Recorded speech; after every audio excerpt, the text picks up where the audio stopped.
ओम श्री विष्णुवे नमः। हरे कृष्ण। आप सभी का दिन शुभ हो। आज वैशाख मास का 21वां दिन है। आज दिनांक है 3 मई और दिन है शनिवार। प्रिय श्रोताओं, आज आप 21वें दिन का महात्म्य सुनेंगे। उससे पहले, क्योंकि आज शनिवार है, तो हम आज के अध्याय का शुभारंभ करेंगे शनिदेव की कथा से। फिर आज आप वैशाख मास में सुनी जाने वाली धरती माता की कथा सुनेंगे और उसके बाद सुनेंगे वैशाख मास महात्म्य का आज का अध्याय।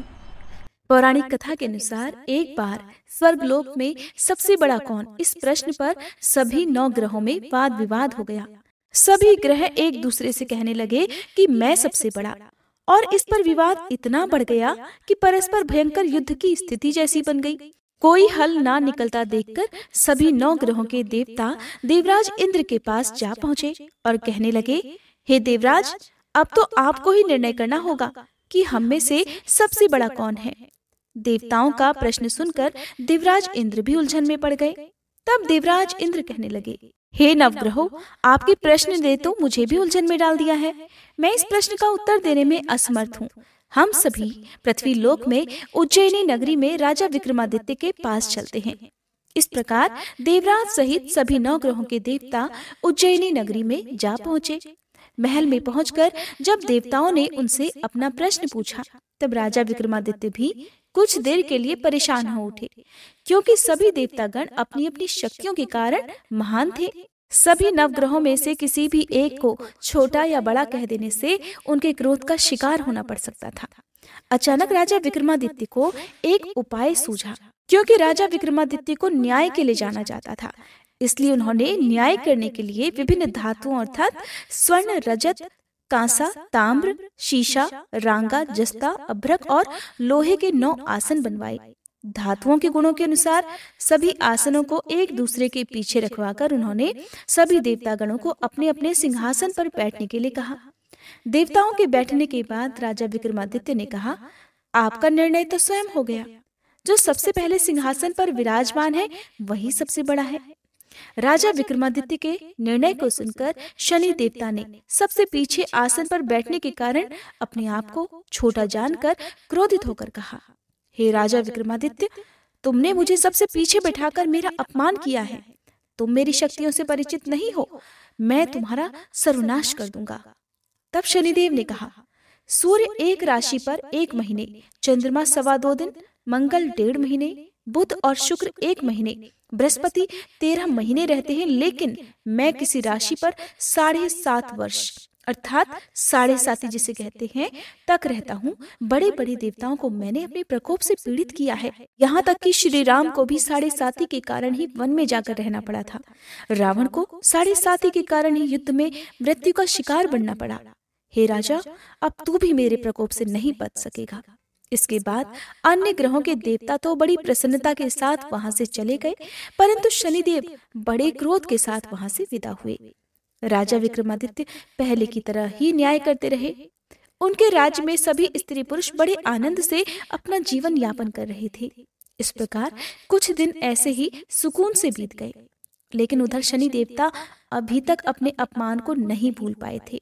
राजा विक्रमादित्य से बदला लेने के लिए एक दिन शनिदेव ने घोड़े के व्यापारी का रूप धारण किया और बहुत से घोड़ों के साथ उज्जैनी नगरी में जा पहुंचे। राजा विक्रमादित्य ने अपने राज्य में किसी घोड़े के व्यापारी के आने का समाचार सुना, तो उन्होंने भी अपने अश्वपाल को कुछ घोड़े खरीदने के लिए भेज दिया, क्योंकि राजा को घोड़े पालने का भी शौक था। अब घोड़े तो बहुत कीमती थे। अश्वपाल ने जब वापस लौटकर इस बारे में राजा विक्रमादित्य को बताया, तो राजा ने स्वयं आकर एक सुंदर और शक्तिशाली घोड़े को पसंद कर लिया। घोड़े की चाल देखने के लिए राजा उस घोड़े पर सवार हुए, तो वो घोड़ा तो बिजली की गति से दौड़ पड़ा। तेजी से दौड़ता हुआ घोड़ा राजा को दूर एक जंगल में ले गया और फिर वहां राजा को गिराकर जंगल में कहीं गायब हो गया। अब राजा अपने नगर को लौटने के लिए जंगल में ही भटकने लगा, लेकिन उन्हें लौटने का कोई रास्ता ही नहीं मिला।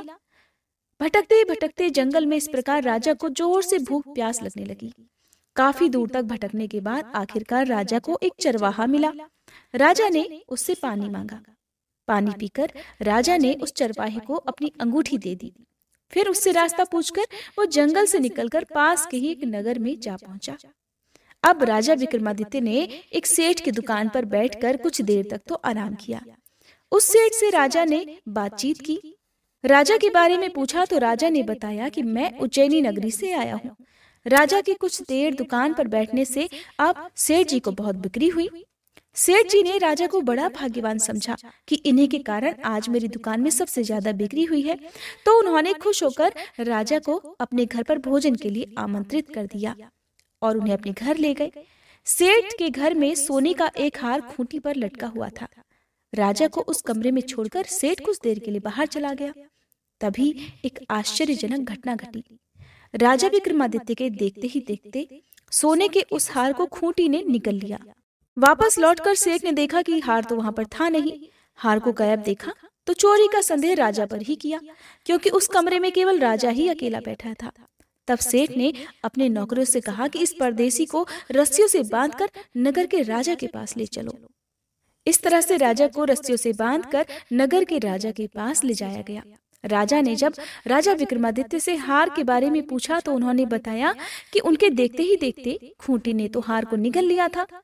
इस पर राजा ने क्रोधित होकर चोरी करने के अपराध में राजा विक्रमादित्य के हाथ पांव काटने का आदेश दे डाला।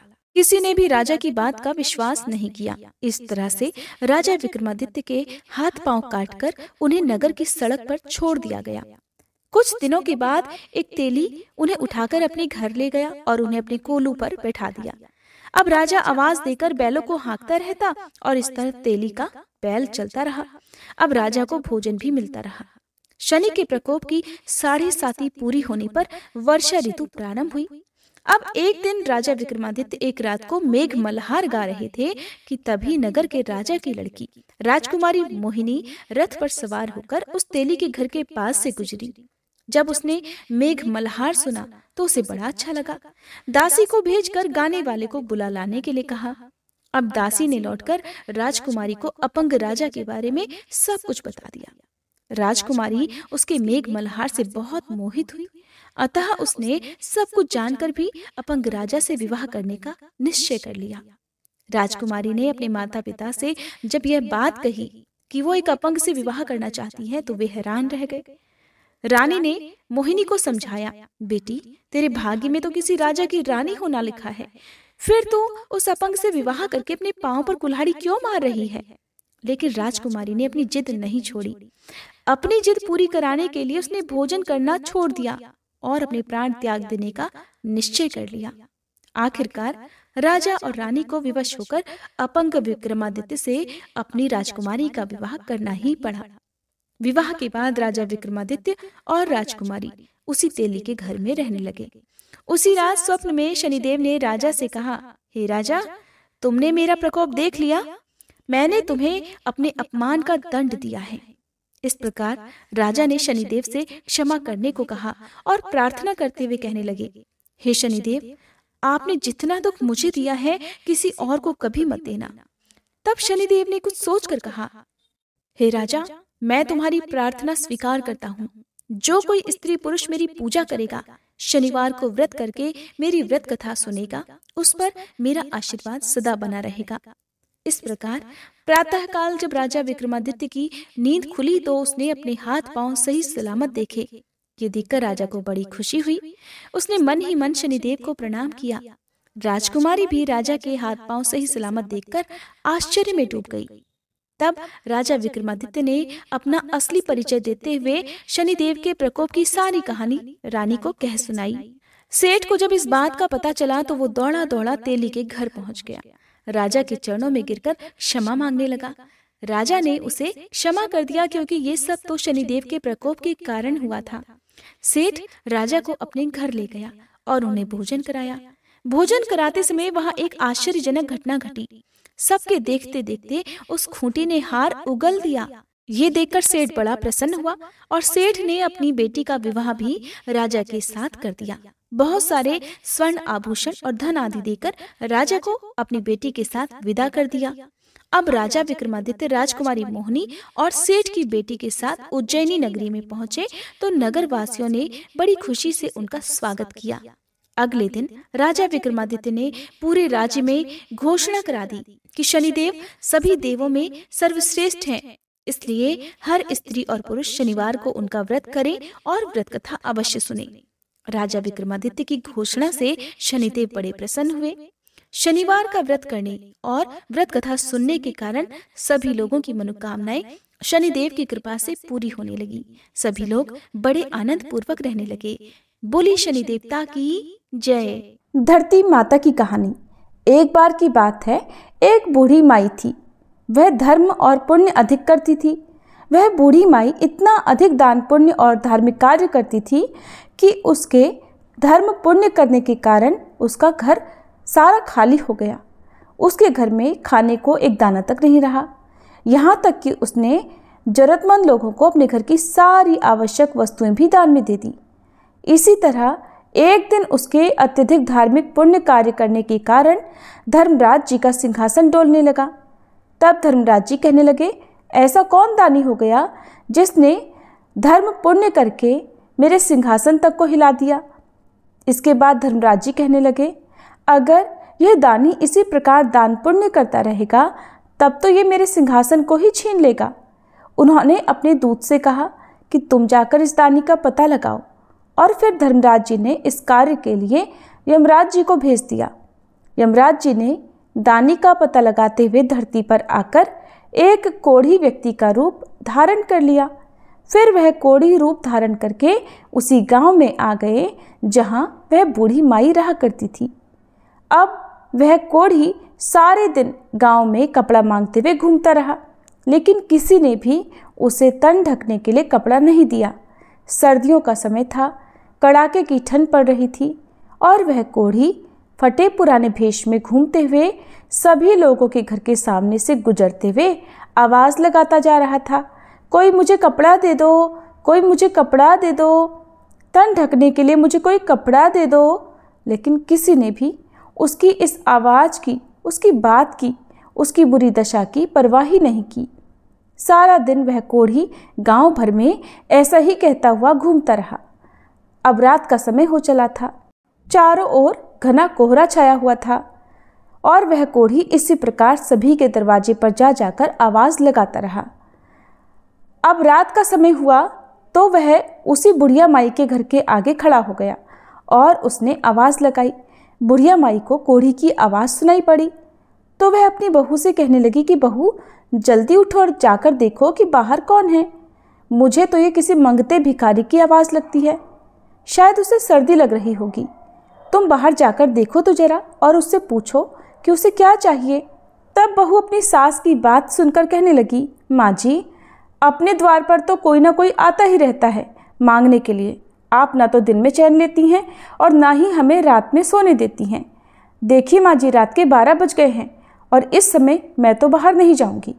आपको खुद तो नींद आती नहीं है और आप हमें भी नहीं सोने देती। इस तरह कहकर 3 बड़ी बहुओं ने बाहर जाकर देखने के लिए मना कर दिया। अब चौथे नंबर की बहू कहने लगी, माँ आप चिंता मत कीजिए, मैं जाकर देखती हूँ दरवाजे पर बाहर कौन है। और फिर छोटी बहू ने आकर बाहर देखा कि दरवाजे पर तो एक कोढ़ी बैठा हुआ है। उसने कोढ़ी से पूछा कि बाबा आपको क्या चाहिए। तब वह कोढ़ी रूप धारण किए हुए यमराज जी कहने लगे, मैं कोढ़ी हूँ, मुझे बहुत सर्दी लग रही है, कृपया आप मुझे ओढ़ने के लिए कोई वस्त्र दे दीजिए। और फिर वह बहू उनकी बात सुनकर घर के भीतर चली गई।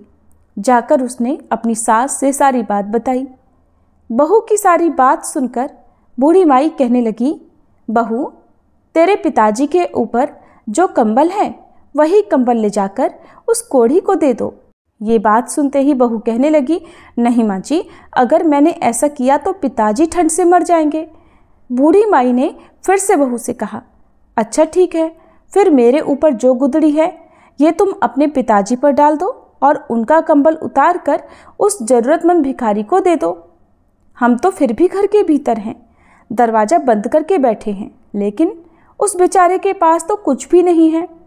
इस एक कंबल को ओढ़ने से उसका सर्दी से थोड़ा तो बचाव होगा। इसके बाद बहू अपनी सास की बात को मानते हुए कंबल लेकर गई और बाहर द्वार पर बैठे उस भिखारी कोढ़ी को दे दिया। वह भिखारी उस कंबल को लेकर उस द्वार से उठकर वहाँ से चल पड़ा। इसके बाद वह कोढ़ी भिखारी वेश बनाए हुए यमराज जी अपने वास्तविक रूप में आकर धर्मराज जी के पास आकर कहने लगे, महाराज ये लीजिए ये कंबल। गांव के बाहरी हिस्से में एक बूढ़ी माई रहती है और वह बहुत अधिक दान पुण्य करती है। उसके घर में तो एकमात्र यही कंबल बचा था और वह भी उसने मुझे दान में दे दिया। उसके घर में तो अब दान करने के लिए कुछ भी नहीं बचा। सब बात सुनकर धर्मराज जी कहने लगे कि अब तो वह बूढ़ी माई अवश्य ही मेरा सिंहासन ले लेगी। और फिर धर्मराज जी दूत से बोले कि तुम जाओ और उस बूढ़ी माई को यहाँ लेकर आओ। अब वह दूत धर्मराज जी की आज्ञा का पालन करते हुए बूढ़ी माई को लेने धरती पर आए और उसे साथ लेकर चले गए। बूढ़ी माई ने वहाँ पहुँचकर जैसे ही अपना पहला कदम उठाया रखने के लिए तो नीचे पानी था। उसे पैर रखने के लिए धरती तक नहीं मिली। ये सब देखकर बूढ़ी माई अचंभित रह गई और जहाँ बूढ़ी माई खड़ी थी वो वहीं खड़ी की खड़ी रह गई। फिर मन में कुछ सोच विचार करती हुई भगवान से कहने लगी, हे भगवान ये सब क्या है? अब मेरा क्या होगा? मैं पाँव कहाँ रखूं? महाराज मेरे पैरों के नीचे तो धरती ही नहीं है, मुझे धरती चाहिए, मुझे आप धरती दीजिए। भगवान बोले, बूढ़ी माई धरती तो तुमने कभी मोल नहीं ली, फिर भला मैं तुम्हें कहाँ से धरती ला कर दूँ? ये बात सुनकर बुढ़िया माई को क्रोध आ गया। मारे क्रोध के कहने लगी, जब मुझे यहाँ खड़ी रहने के लिए और चलने के लिए धरती ही नहीं मिलेगी तो फिर आप मुझे लाए ही किस लिए हैं? धर्मराज जी कहने लगे, बूढ़ी माई धरती तो जो मोल लेता है उसे ही यहाँ धरती मिलती है। फिर बूढ़ी माई विनय भाव से कहने लगी, महाराज मैं ये सब नहीं जानती थी कि धरती किस प्रकार मोल लेते हैं। मुझे ये सब बताइए आप कि बिना धरती के मैं यहाँ कैसे रहूँगी? यहाँ स्वर्गलोक में मेरा क्या काम? मुझे आप तो धरती मोल लेने की सारी विधि अभी बताइए और मृत्युलोक में वापस भेज दीजिए। मैं धरती मोल लेकर ही आपके दूतों के साथ वापस आ जाऊंगी। अगर मेरे बेटे बहू ने मेरे शरीर को जला दिया तो फिर मेरे लिए धरती मोल कौन लेगा और कौन धरती माँ की कहानी सुनेगा? फिर मैं तो धरती मोल भी नहीं ले सकूंगी और ना ही इस स्वर्ग का आनंद उठा पाऊंगी। इसके बाद धर्मराज जी बूढ़ी माई के दान पुण्य को मन में विचार करते हुए उनसे बोले, बूढ़ी माई ठीक है तू जा। और फिर ये कहकर धर्मराज जी ने अपने दूतों को बूढ़ी माई के साथ धरती पर भेज दिया।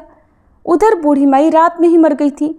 जब सुबह हुई तो बेटे और बहू ने उसके अंतिम संस्कार की तैयारी करनी आरंभ कर दी। जब सारी तैयारियां हो गई तब उसके बेटे अर्थी को उठाकर चलने लगे। अभी वह अर्थी के साथ आधे रास्ते में ही पहुंचे थे कि तभी वह बूढ़ी माई कहने लगी, अरे बेटा तुम मुझे कहाँ लेकर जा रहे हो? तब उनका बड़ा बेटा कहने लगा, अरे माँ जी इतनी जल्दी भूतनी कैसे बन गई? बूढ़ी माई कहने लगी, नहीं बेटा मैं तो तेरी माँ हूँ, मैं तो 7 दिनों के लिए यहाँ वापस आई हूँ और ठीक 8वें दिन मैं यहाँ से वापस चली जाऊँगी। मुझे धर्मराज जी ने यहाँ भेजा है और धर्म पुण्य तो मैंने बहुत किए, लेकिन धरती माता की मैंने कभी कहानी नहीं सुनी। मैंने धरती मोल नहीं ली, इसलिए मुझे वहाँ धरती भी नहीं मिली। मैं जहाँ भी पैर रखती वहाँ पानी ही पानी हो जाता। फिर मेरे प्रार्थना करने पर धर्मराज जी ने मुझे यहाँ धरती माता की 7 दिन कहानी सुनने के लिए भेजा है। बेटा ब्राह्मण को बुलाकर आज के दिन से ही मुझे धरती माता की कहानी सुनाना शुरू कर दो। 7 दिन कहानी सुनकर उद्यापन करके 8वें दिन मैं वापस वहीं चली जाऊंगी और फिर दोबारा लौटकर कभी नहीं आऊंगी। बूढ़ी माई के बेटे ने ये सारी बातें सुनी तो सारे के सारे बेटे असमंजस में पड़ गए।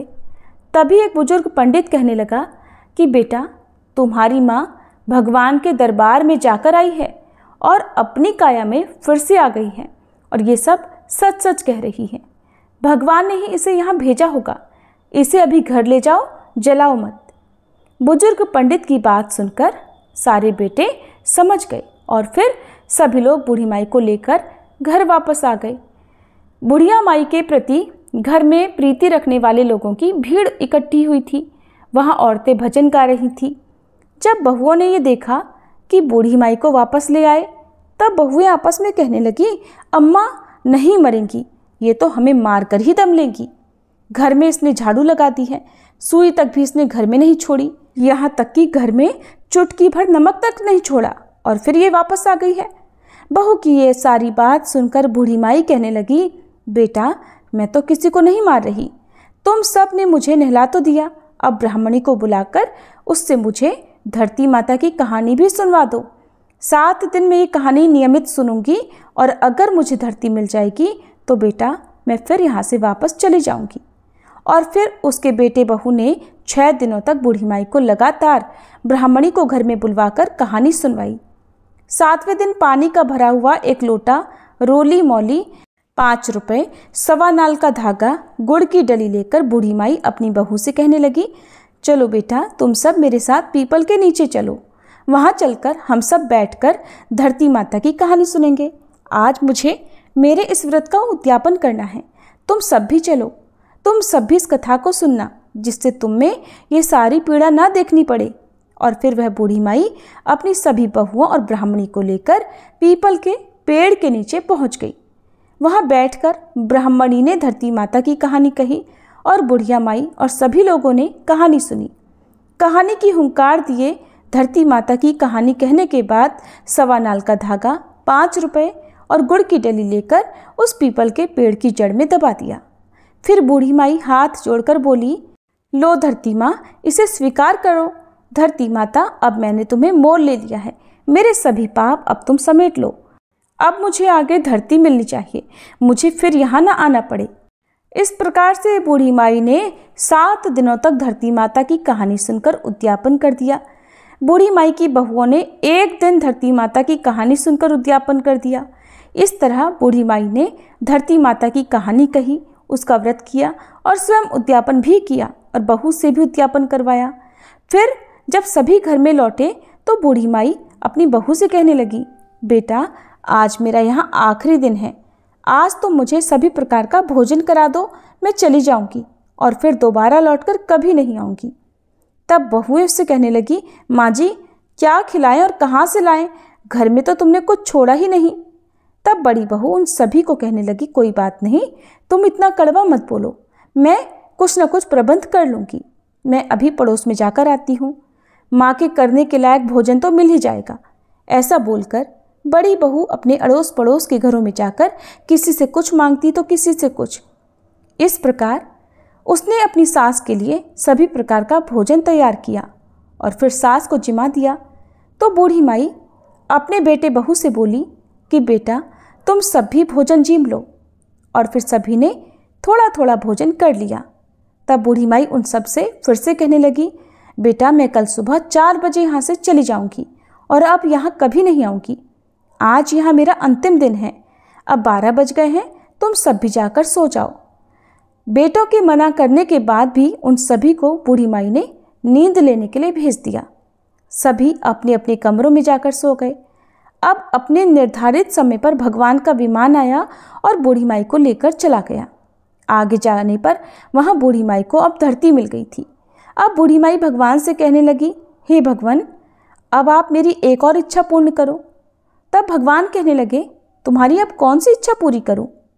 तो वह बोली कि मेरे घर में मैं कुछ भी छोड़कर नहीं आई हूँ, मैंने तो सब कुछ दान में दे दिया, यहाँ तक कि मैंने गुड़, चाय, नमक ये तक घर में नहीं छोड़ा।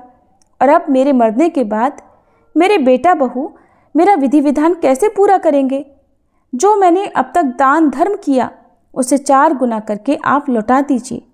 तब भगवान बोले, ठीक है, मैंने दिया, तेरा किया हुआ दान धर्म तेरे बेटे बहू को 4 गुना करके मैंने उन्हें सब कुछ लौटा दिया। बूढ़ी माई अब तेरे घर में हर चीज़ की मौज होगी। उधर बूढ़ी माई के घर में जब सुबह हुई तो छोटी बहू उठाकर सभी को कहने लगी, उठ जाओ, चाय पी लो। माँ जी को तो आपने रात में खूब भोजन कराया है, वो तो इतनी जल्दी उठेंगी नहीं।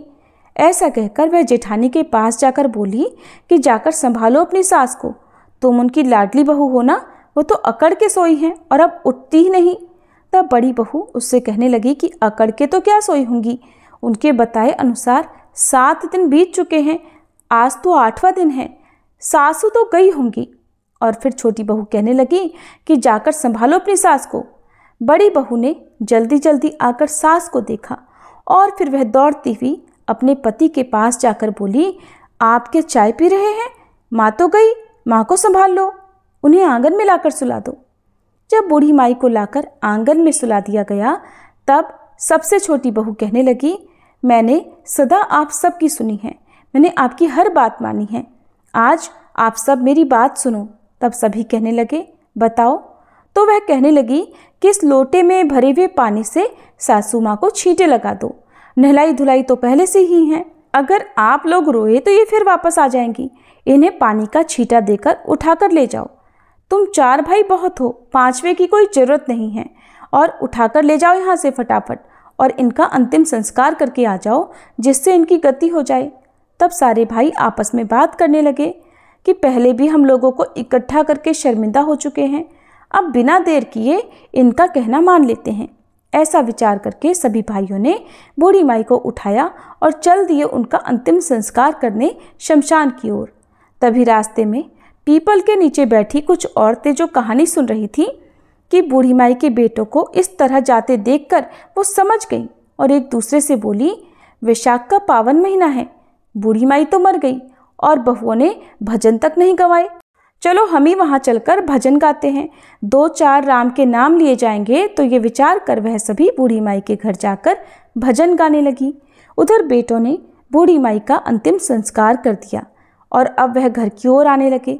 उन्हें आता हुआ देख कर भजन गाने वाली औरतें बूढ़ी माई की बहुओं से कहने लगी, बहुओं जाओ और दरी लेकर आओ और यहाँ दरी बिछा दो।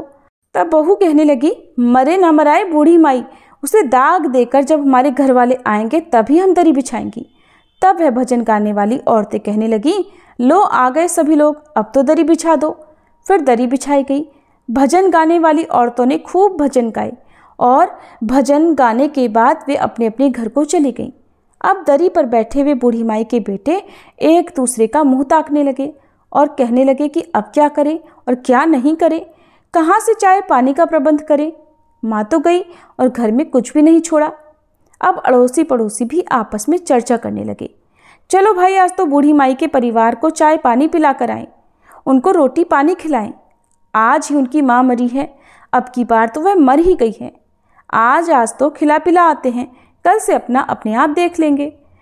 तब उनमें से एक आदमी बोला, ठीक है, आज मैं जाता हूँ उसके घर और उन्हें चाय भी देकर आता हूँ और उनका हालचाल भी पूछ कर आऊँगा। और फिर उस पड़ोसी ने अपनी पत्नी से चाय बनवाई। फिर चाय लेकर वह बूढ़ी माई के घर की ओर चल पड़ा। उधर बूढ़ी माई के बेटे की बड़ी बहू अपने परिवारजनों को चिंतामगन देखकर घर के भीतर गई और फिर जैसे ही उसने बूढ़ी माई का संदूक खोला तो उसमें तो नोटों की गड्डियाँ देखी, वो दंग रह गई। रसोई में गई तो वहाँ आटे के बोरे, गुड़, खांड के कट्टे भरे हुए मिले। उसे नमक, मिर्च और सारे मसाले, सब सब्जियां मिली, यहाँ तक कि रसोई में सारी सामग्रियां भरी हुई थी। ये देखकर वो तो बहुत खुश हुई, सोचने लगी कि माँ अपने बेटे पोतों के लिए बड़ा दान धर्म करती थी, अपने घर में तो वह धन माँ वापस देकर गई हैं। ये सोचकर वह खुशी खुशी बाहर आई और अपने पति से बोली, सुनो एक बार आप अंदर तो आओ। उसका पति बोला, अभी अभी तो माँ को दाग देकर आए हैं, किसी के घर कैसे जाएं, किसी से क्या मांगे और क्या करें, अरे थोड़ी देर तो शांति रखो। तब वह बहू बोली कि आप एक बार अपने घर के अंदर आइए, बाहर कहीं जाने की जरूरत नहीं। ये सुनकर वह अंदर गया और अपनी पत्नी के कहे अनुसार उसने संदूक खोलकर देखा कि माँ की संदूक में तो नोटों की गड्डियाँ भरी हैं। फिर वह बोली कि अब आप रसोई घर में चलिए। वह रसोई में गया तो वहाँ पूरी सामग्री से भरी हुई रसोई को देखकर अपनी पत्नी से बोला कि माँ तो हमें बहुत सारा धन देकर गई है। और फिर वे दोनों बाहर आए और दरी पर बैठ गए। थोड़ी देर के बाद बड़ी बहू अपनी देवरानियों से बोली, उठो और चूल्हे पर चाय चढ़ाओ, चावल चढ़ाओ और रोटी सब्जी बनाओ, कांधियों को जिमाओ, हमारे घर में सब कुछ है, तुम अंदर जाओ और जाकर सारा इंतजाम करो। ये सुनकर सभी बहुएं अपने अपने कमरों में गईं। सभी ने अपने अपने संदूक खोले तो बड़ी बहू के संदूक में 4 गुना धन मिला, बाकी सबके संदूक में थोड़ा थोड़ा, और सबसे छोटी बहू के जैसा था वैसा ही रह गया, क्योंकि उसने बूढ़ी माई की कभी सेवा तो नहीं की थी। जब वह पड़ोसी चाय तैयार करके उनके घर में पहुंचा तो देखने लगा कि चूल्हे में तो उनके घर आग जल रही है, कहीं सब्जी, कहीं चाय, कहीं रोटी तो कहीं दाल पक रही है। ये देखकर पड़ोसी विचार मगन हो गया और सोचने लगा, इनका तो सब काम बड़े ठाठ से चल रहा है। फिर वह बूढ़ी माई के बेटों से बोला, चाय लेकर आया हूँ, आप सब चाय पी लो। तब बूढ़ी माई का बेटा बोला, ठीक है, चाय तो दे दो, परंतु रोटी मत लाना। हमारे लिए रोटी हमारे घर में हम अपने आप बना लेंगे। हमारी माँ हमें सब कुछ देकर गई है। उसने हमारे लिए ही दान पुण्य किया था, वो फिर हमें सब कुछ देकर गई है। हे धरती माता, जैसे आपने बूढ़ी माई का अगला और पिछला सुधार किया, वैसा ही सबका सुधार करना। जैसे बूढ़ी माई को धरती मिली, वैसे ही धरती माता सबको मिले। सभी प्रेम से बोलिए, धरती माता की जय। अब सुनिए आज का महात्म्य। श्री सूत जी महाराज शौनक आदि ऋषियों को ये महात्म्य सुनाकर अन्यत्र चले गए। उसके बाद एक समय नैमिषारण्य तीर्थ में ही जैमिनी जी अन्य मुनियों के सामने बैठे हुए थे। मुनियों ने भी उनसे उसी प्रकार के प्रश्न करने प्रारंभ कर दिए जिस प्रकार से वे श्री सूत जी महाराज से किया करते थे। एक दिन मुनियों ने पूछा, हे द्विजश्रेष्ठ, जहाँ लकड़ी की प्रतिमा के रूप में साक्षात भगवान नारायण विराजमान है, वह पुरुषोत्तम क्षेत्र किस देश में है, कृपया बताइए। तब जैमिनी जी ने उत्तर दिया कि मुनियों, उत्कल अर्थात उड़ीसा नाम से प्रसिद्ध एक परम पावन क्षेत्र है, जहाँ अनेकों तीर्थ और बहुत से पवित्र देव मंदिर है। वह प्रदेश दक्षिण समुद्र के तट पर बसा हुआ है। उसमें रहने वाले पुरुष सदाचार के आदर्श हैं। वहाँ के ब्राह्मण उत्तम आचार और स्वाध्याय से संपन्न होकर सदा ही यज्ञ कर्म में और धर्म में तत्पर रहते हैं। सृष्टि के आदि में यज्ञ और वेदाध्ययन की प्रवृत्ति वहीं से होती है, इसलिए वहाँ के निवासी ब्राह्मण वेद शास्त्रों के प्रवर्तक हैं। उस प्रदेश को 18 विद्याओं की निधि बताया गया है। वहाँ भगवान नारायण की आज्ञा से घर घर में लक्ष्मी जी वास करती हैं। उस प्रदेश के मनुष्य लज्जाशील, विनयी, चिंता तथा रोग से रहित, पिता माता के सेवक, सत्यवादी और विष्णु भक्त होते हैं। वहाँ कोई भी ऐसा पुरुष नहीं होगा जो भगवान विष्णु का भक्त और आस्तिक ना हो। उस जगह के सभी लोग परोपकारी होते हैं। लोभी, दुष्ट और शठ मनुष्यों का तो वहाँ सर्वथा अभाव है। उस प्रदेश के लोग दीर्घायु रहते हैं। स्त्रियां पतिव्रता, सुशीला, धर्मपरायणा, लज्जा और सदाचार से विभूषित, रूपवती, सभी प्रकार के आभूषणों से अलंकृत तथा कुल, शील और वय के अनुसार आचार विचार का पालन करने वाली होती हैं। वहाँ के क्षत्रिय भी अपने अपने कर्तव्यों का पालन करते हैं। वे सब के सब प्रजा की रक्षा के व्रत में तत्पर रहते हैं। दान देने में उदार और सब शास्त्रों के ज्ञान में निपुण होते हैं। उत्कल के वैश्य भी कृषि, वाणिज्य और गोरक्षा की वृत्ति में स्थित होते हैं। वे अपनी भक्ति और धन से देवता, गुरु और ब्राह्मणों को तृप्त करते हैं। वहाँ एक के घर पर पधारे हुए याचक को फिर दूसरे के घर जाने की आवश्यकता ही नहीं रह जाती। उस क्षेत्र के शूद्र संगीत, काव्य, कला और शिल्प में कुशल और प्रिय वचन बोलने वाले होते हैं। धार्मिक और स्नान, दान आदि कर्मों में तत्पर रहते हैं। वे अपने मन, वाणी, क्रिया तथा धन के द्वारा ब्राह्मणों की सेवा में लगे रहते हैं। मेघ वहाँ पर असमय वर्षा नहीं करते, ऋतुएं विपरीत भाव नहीं धारण करती और मेघ असमय वर्षा ना करके वहाँ पर कभी खेती को हानि नहीं पहुँचाते। हवा का भी कष्ट वहाँ नहीं होता और प्रजा को कभी भूख की पीड़ा भी वहाँ सहन नहीं करनी पड़ती। अकाल और महामारी का प्रकोप नहीं होता, राज्य का नाश नहीं होता। पृथ्वी पर होने वाली कोई भी वस्तु वहाँ अलभ्य नहीं है, अर्थात सभी वस्तुएं वहाँ सुलभ हो जाती हैं। यही वह सब प्रदेशों में श्रेष्ठ उत्कल है। दक्षिण समुद्र में मिलने वाली ऋषिकुल्या नदी तक पहुंचकर स्वर्ण रेखा और महानदी के बीच में जो प्रदेश प्रतिष्ठित है वही उत्कल अर्थात उड़ीसा है। इस पवित्र प्रांत में बहुत से उत्तम क्षेत्र हैं। सतयुग में इंद्रद्युम्न नाम से प्रसिद्ध एक श्रेष्ठ राजा हुए हैं। उनका जन्म सूर्य वंश में हुआ था। वे ब्रह्मा जी से 5वीं पीढ़ी नीचे थे। राजा इंद्रद्युम्न सत्यवादी, सदाचारी, शुद्ध तथा सात्विक पुरुषों में अग्रगण्य थे। प्रजा को अपनी संतान समझकर सदा ही न्यायपूर्वक उसका पालन किया करते थे। उनमें भगवान विष्णु की भक्ति थी, सत्य भाषण का गुण था। उन्होंने क्रोध और इंद्रियों पर भी विजय प्राप्त कर ली थी। वे श्रेष्ठ राजसूय यज्ञ तथा सहस्त्रों अश्वमेध यज्ञ का अनुष्ठान कर चुके थे। संसार बंधन से मुक्त होने की इच्छा रखकर सदा धर्माचरण में ही लगे रहते थे।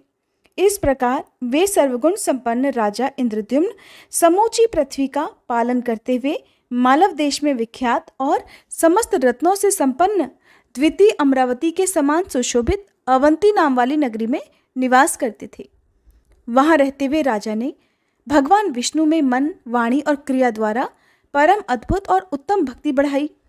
एक दिन भगवान लक्ष्मीपति की पूजा के समय देव पूजा गृह में बैठे हुए राजा ने अपने पुरोहित से आदरपूर्वक कहा, पुरोहित जी, आप उस उत्तम क्षेत्र का पता लगाइए जहां हम इसी नेत्र से साक्षात भगवान जगन्नाथ का दर्शन कर लें। वैष्णव राजा के ऐसा कहने पर पुरोहित जी ने तीर्थ यात्रियों के एक झुंड को देखकर उनसे प्रेम पूर्वक कहा, तीर्थों के दर्शन करने वाले तथा तीर्थों का ज्ञान रखने वाले धर्मात्मा पुरुषों, हमारे महाराज जो आज्ञा देते हैं उसे आप लोगों ने सुना है क्या?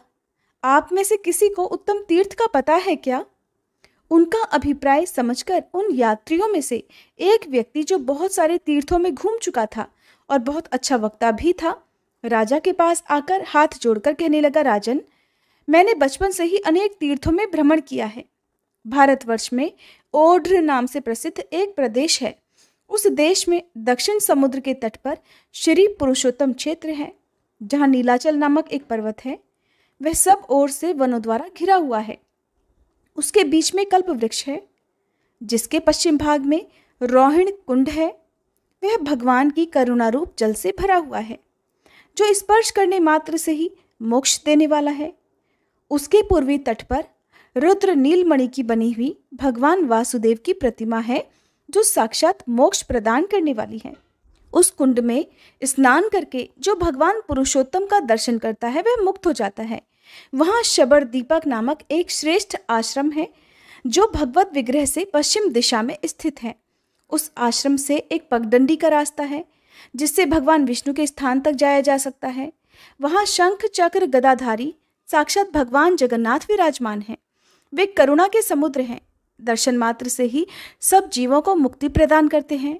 राजन, देवाधिदेव जगन्नाथ जी की प्रसन्नता के लिए मैंने 1 वर्ष तक पुरुषोत्तम क्षेत्र में निवास किया। मैं महामूर्ख था, किंतु उनकी कृपा से इस समय 18 विद्याओं में प्रवीण हो गया हूँ। मेरी बुद्धि भी शुद्ध हो गई है, जिससे भगवान विष्णु के सिवा मैं कुछ और देख ही नहीं पाता। आप सदैव दृढ़तापूर्वक उत्तम व्रत का पालन करने वाले विष्णु भक्त हैं, इसीलिए मैं आपके पास आया हूँ। मैं आपसे इस समय धन या भूमि नहीं मांगता, बल्कि मैं तो केवल इतना ही कहता हूँ कि मेरी इस बात को झूठ ना मानकर वहाँ पुरुषोत्तम क्षेत्र में निवास करने वाले भगवान लक्ष्मीपति जी का आप भजन कीजिए।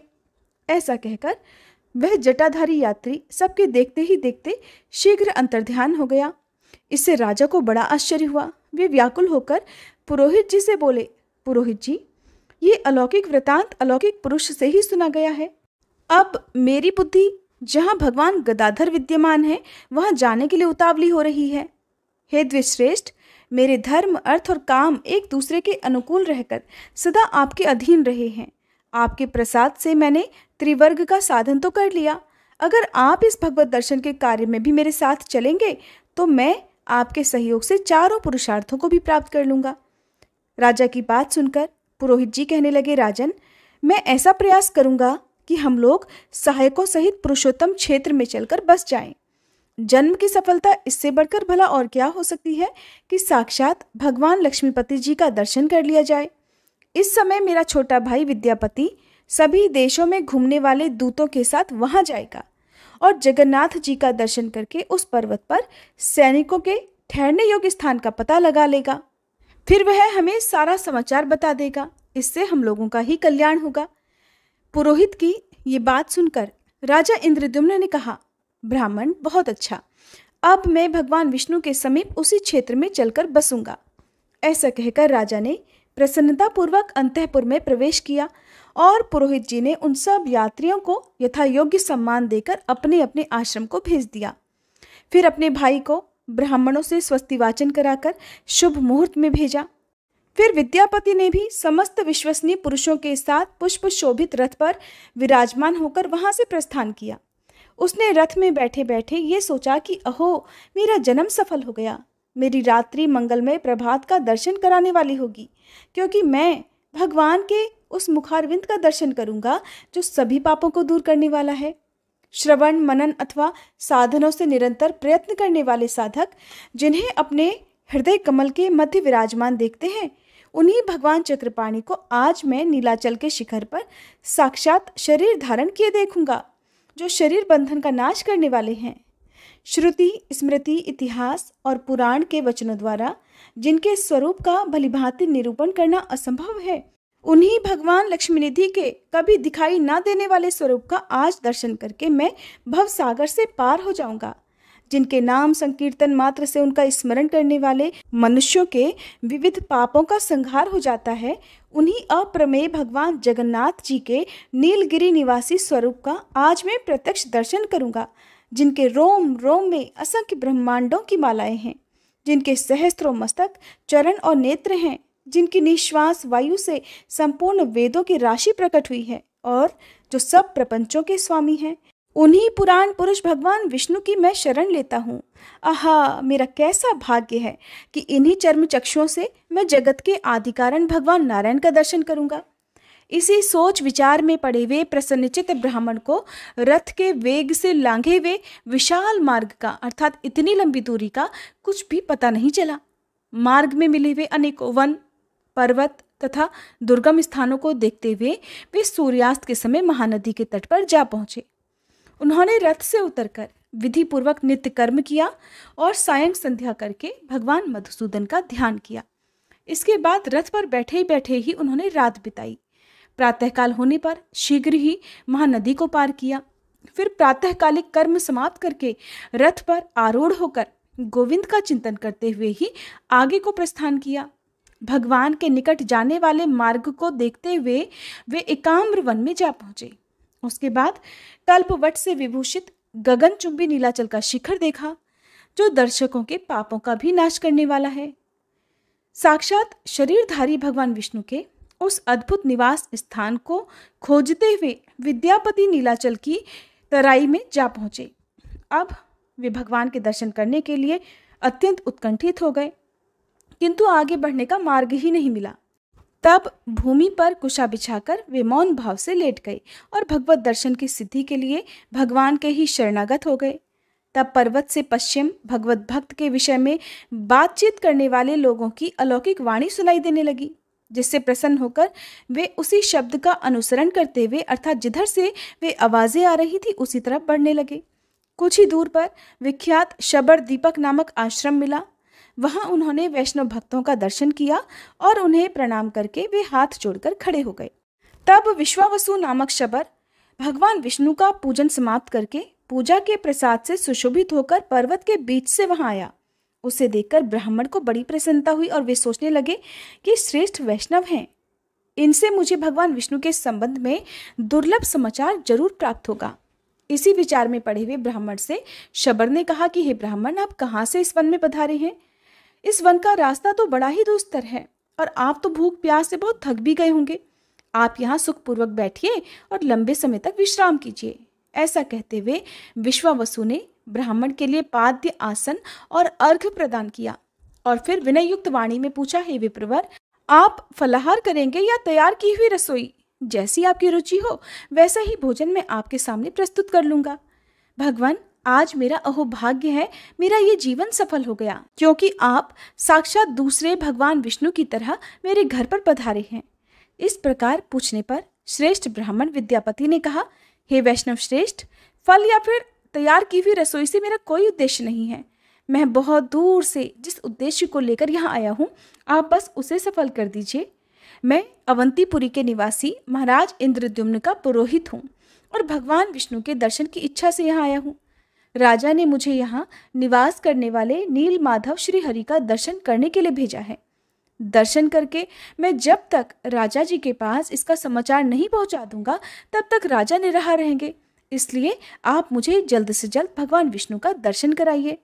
हरे कृष्ण। इसके बाद जो कुछ हुआ उसका विस्तार पूर्वक वर्णन आप सभी कल की कथा में जरूर सुनिएगा।